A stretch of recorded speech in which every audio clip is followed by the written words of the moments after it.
les amis, je suis heureuse de vous retrouver pour une nouvelle vidéo. Aujourd'hui on va parler de ma semaine 3 avec le programme de Lisa Williams, Je parle aux morts et vous. C'est un programme sur 8 semaines pour éveiller ou développer sa médiumnité. Donc là j'ai terminé la 3e semaine avec ce programme. Sachez que j'ai fait une review de ce livre. J'ai aussi fait une vidéo pour la première et la 2e semaine. Je vous mets tous les liens en barre d'infos. Donc si vous aussi vous suivez ce programme, je vous invite à vous exprimer en commentaire, à nous expliquer comment s'est passé pour vous cette 3e semaine. En tout cas pour moi, pas trop mal. Je dois avouer qu'il y a une certaine évolution. Voilà, ma médiumnité s'améliore, s'approfondit. J'ai de nouveau des perceptions alors que j'en avais plus du tout. Donc comme je vous avais dit à la semaine 2, c'est surtout grâce à la méditation pour moi. Tous les exercices qu'elle propose, c'était ce que je faisais déjà au quotidien, à part peut-être un ou deux. Et ce qui est drôle, c'est que je retrouve même des choses que moi j'ai mis dans mon propre programme de développement personnel, mais en plus petit chez elle. Moi j'ai plus développé en fait sur mon programme. Donc c'est vrai que pour moi ce programme m'aide plus dans le sens où grâce à la méditation, je vais me reconnecter à mon âme, donc forcément au monde subtil qui l'entoure. Alors dans son introduction, elle parle du fait que d'être trop connecté aux réseaux sociaux ne nous rend pas présents. Il faut éviter tout ce qui nous empêche d'être dans l'instant quand on est dans cette démarche de communication avec les esprits. Donc c'est pour ça, je pense que pour moi la méditation en tout cas fonctionne très très bien, parce que c'est vraiment un instant présent vécu pleinement, parce qu'on se concentre sur qu'une seule tâche. Après on peut méditer de bien des manières, hein. On peut méditer en faisant du sport, on peut méditer en faisant du repassage, on peut méditer en observant un dessin, une œuvre, enfin on peut méditer de bien des manières. L'important c'est d'être vraiment concentré sur une seule tâche. Vous savez, les enfants font ça très bien, ils sont concentrés souvent sur une seule tâche alors que nous on pense au passé, au futur, et c'est ce qui nous rend pas présents quelque part. Et c'est vrai que quand on est sur son téléphone en train de répondre à quelque chose, on n'est pas présent autour de nous. La semaine dernière on avait vu ça déjà. J'avais enlevé mes notifications parce que à chaque fois je me rendais compte que dès que je recevais une notification j'allais voir ce que c'était et je répondais même aux gens. Maintenant je m'octroie du temps pour les réseaux sociaux. Je suis pleinement présent dans mes réseaux sociaux, mais je suis pas en train de faire autre chose. Quand je suis pleinement avec quelqu'un par exemple, je vais pas être dans mes réseaux sociaux, alors qu'avant si, j'étais sur les deux plans quoi. Donc c'est pas possible. J'ai mis à part Snapchat, parce que Snapchat forcément c'est des actions du quotidien, enfin sur le moment, c'est comme si on prenait une photo de quelqu'un en fait. Donc ça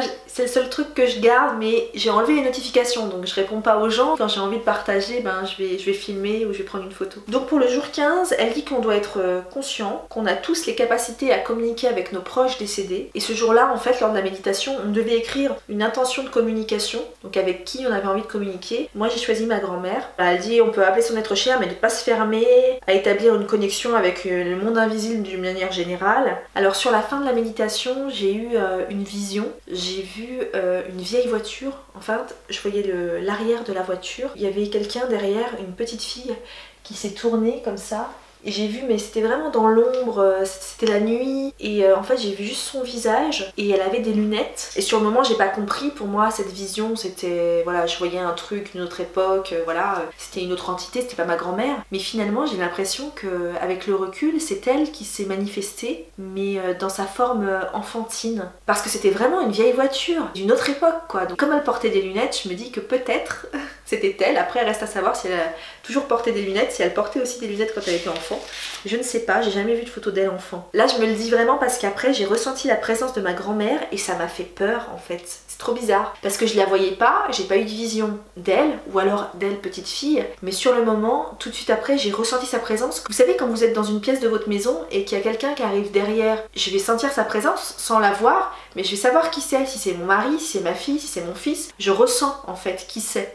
Et là j'ai ressenti que c'était elle. En fait j'avais peur que si j'ouvrais les yeux, je la voyais physiquement tellement c'était limite palpable quoi, c'était incroyable. Alors ce qui est marrant c'est que maintenant j'ai plus uniquement des visions pendant que je fais les méditations, mais j'en ai aussi entre les méditations quand je fais autre chose. Et là j'étais posée sur mon canapé et je crois que j'ai dû fermer les yeux quelques instants mais sans m'endormir, et j'ai vu l'avant-bras d'un homme très poilu et hop, ça a changé. En fait j'ai vu un nuage d'orage d'un seul coup. Alors j'ai pas compris, mais j'étais super contente d'avoir des perceptions, voilà. J'anticipe beaucoup les exercices sans savoir ce que va être l'exercice de la journée. Le matin même, je me disais tiens ça fait longtemps que j'ai pas fait de sport. Je crois que c'était cet été la dernière fois que j'ai fait du sport. Et alors qu'avant j'avais une pratique vraiment régulière. Et là dans l'exercice du jour elle parle du corps en fait. Comme quoi il faut aussi entretenir son corps parce qu'elle protège l'âme.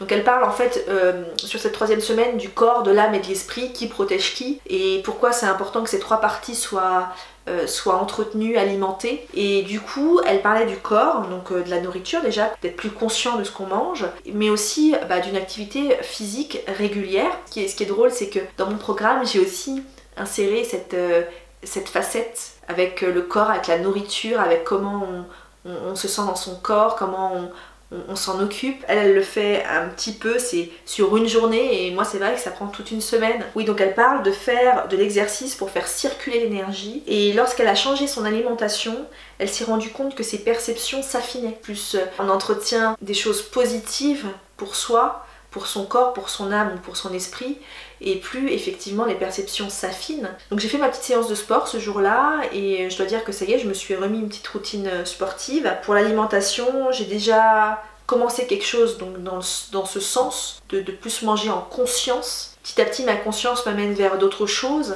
De mon côté, je remarque que lorsque l'on se tourne vers son âme, on ressent aussi le besoin de purifier son corps. On va tout naturellement vers de nouvelles choses, plus positives pour son corps, je trouve. Là, en méditation ces jours-là, j'ai vu un défunt. J'ai vu les mains d'un homme d'un certain âge qui travaillait le bois, en fait. Depuis que j'ai commencé ce programme, dès que j'ai des visions, il y a beaucoup de mains, en fait. Des mains qui travaillent, des mains qui prient. Donc, il travaillait son bois, il avait comme ça une petite chemise, et puis je crois que c'était un tablier de travail ou... Ouais, il avait les manches retroussées, il était tout fier de me dire, alors c'était télépathique, hein, j'ai pas entendu avec mes oreilles, hein, j'ai entendu par télépathie, je faisais des commandes personnalisées. Écoutez, je me dis qu'il n'y a pas de hasard, et peut-être que quelqu'un qui regardera cette vidéo, ça va lui parler, ça va être un de ses proches qui est passé par moi à ce moment-là parce qu'il savait que j'allais faire cette vidéo, parce que moi ça me parle pas, j'avais pas de personne dans ma famille qui travaillait le bois. Voilà, c'est comme s'il fabriquait des objets en bois et que les gens lui passaient commande. Et... Le jour 17, alors il s'agissait de travailler sur le pardon. Pareil, sur mon programme, moi aussi on travaille sur le pardon. Donc c'était le pardon envers soi-même et envers les autres aussi. Alors elle propose quelques exercices pour se libérer de sa culpabilité, de ses émotions. Par contre, j'étais à la maison des parents avec mon fils. Donc pour ceux qui me connaissent pas, la maison des parents, c'est un lieu d'accueil pour les familles d'enfants hospitalisés, et il y avait un repas partagé, et donc j'étais assise à côté d'une personne qui travaille à la maison des parents, et donc elle me disait que son frère avait été vivre au Japon pour le travail. J'ai pensé, et en même temps je l'ai dit, ah mais il est chef, mais c'était vraiment instantané, j'ai même pas réfléchi en fait.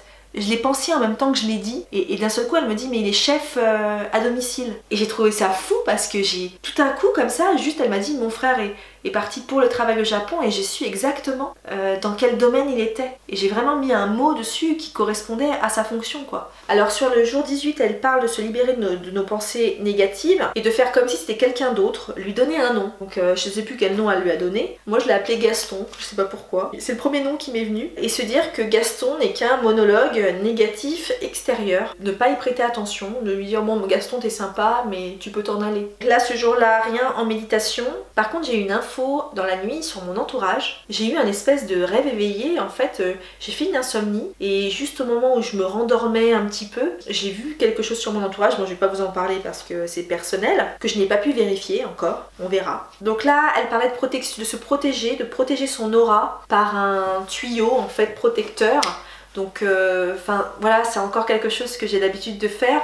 Moi c'est plus un dôme protecteur, une bulle ou quelque chose de plus rond. Donc pour ne pas se faire vampiriser, parce qu'elle explique qu'elle se sert de son aura pour communiquer avec les esprits communiquent à travers notre corps éthérique. Donc exercice de protection avant contact défunt et juste avant la méditation. Et après elle a proposé d'étendre son aura plus loin que la pièce. Donc ça c'est des exercices en méditation guidée qu'on fait souvent. Encore à la maison des parents, j'étais en train de faire la vaisselle et il y avait un groupe de personnes, et donc la dame elle m'a regardée un peu comme ça, et quand je faisais la vaisselle je la regardais, et non c'est pas une parodie de Bref, on s'est vu mais on s'est rien dit, on s'était déjà salué avant le matin, et juste à ce moment là j'ai entendu télépathiquement elle va parler de toi. Donc c'est comme si elle allait, dès que j'allais partir de la pièce, en fait, j'ai ressenti qu'elle allait parler de moi à sa famille.